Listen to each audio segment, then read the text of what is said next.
Ronak Kutecha has this report. An image etched in memory.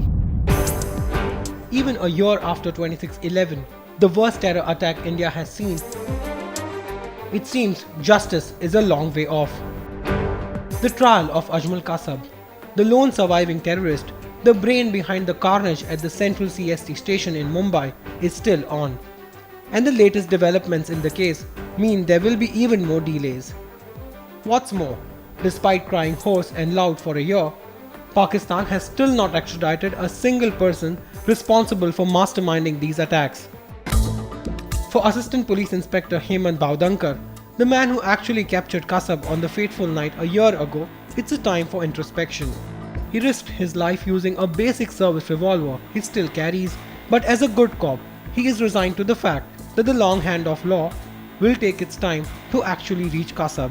Because it is a process of law and it will take time.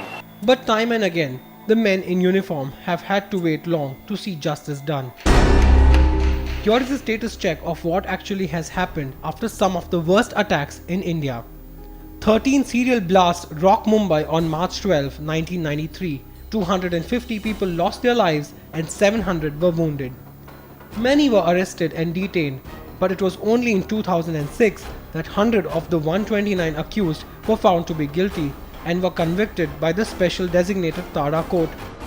However, many of the 100 are still missing, including the main conspirators and masterminds of the attacks, Tiger Memon and Dawood Ibrahim.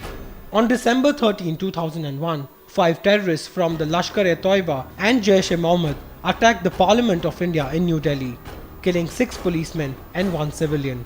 The trial began in December 2002.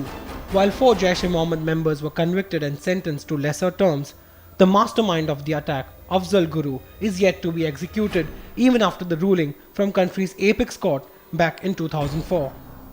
On July 11, 2006, 7 bombs ripped through Mumbai's local trains, killing over 200 and injuring 700 people. Trial began more than a year later in December 2007, but is still in its nascent stage. One of the accused has now challenged the use of Maharashtra Control of Organised Crime Act or MCOCA in the Supreme Court. It's stark and shocking fact, but even though constitutional experts hold up the word of law and underline the sanctity of the criminal trial process, the fact is that it can take a lifetime before justice is delivered. Former IPS officer turned lawyer and activist YP Singh voices the frustration within the system.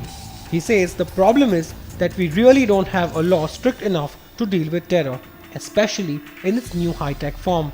I think the legal system with respect to terror in India is inconsistent with logic. Every country has got special laws when it comes to terror.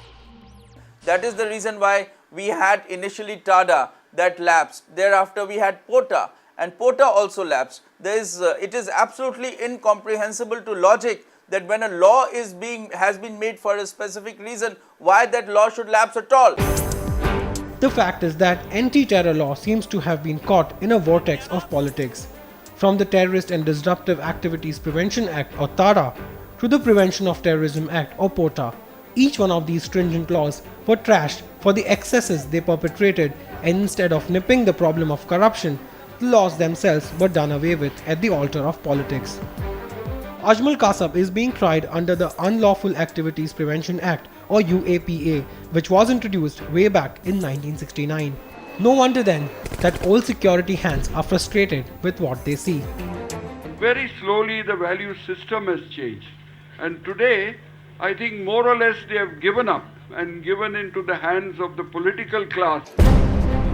While India has been grappling with what to do with terror in its newfangled form, the US and the UK, also victims of high-tech and devastating attacks, have managed to put in place stringent anti-terror laws. In the US, the Patriot Act, signed within a month of 9/11, gives the state sweeping powers to monitor citizens to counter terrorism. Also, law enforcement agencies have a free hand in detaining suspects without charge. In the UK too, the government made anti-terror laws even more stringent after the July 7 bombings, allowing the police to question and detain people on suspicion.